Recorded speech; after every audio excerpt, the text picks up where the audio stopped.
అనకాపల్లి జిల్లా మాడుగులలో అక్రమంగా రవాణా చేస్తున్న గంజాయిని పోలీసులు పట్టుకున్నారు.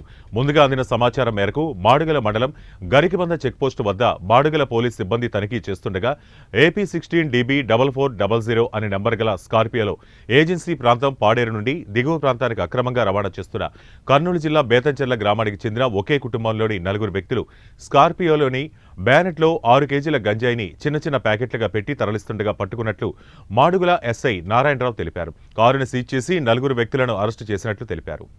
ఈరోజు ఉదయం ఏజెన్సీ ప్రాంతం నుండి కిందకి గంజాయి వస్తుందనే సమాచారం మాకు రాగా వెంటనే మా సిబ్బందిని పంపించి వాహనాలు తనిఖీ చేస్తుంటే ఒక స్కార్పియో బండి మీద 4 వ్యక్తులు కిందకు వస్తుంటే వాళ్ళు పట్టుకోవడం జరిగింది. ఆ వాహనాన్ని తనిఖీ చేస్తే ఇంజిన్లో ఒక 3 ప్యాకెట్లు గంజాయి, సుమారు 6 కేజీల గంజాయి ఉంటుంది. దాంతో కిందకు వస్తుంటే వాళ్ళు పట్టుకోవడం జరిగింది.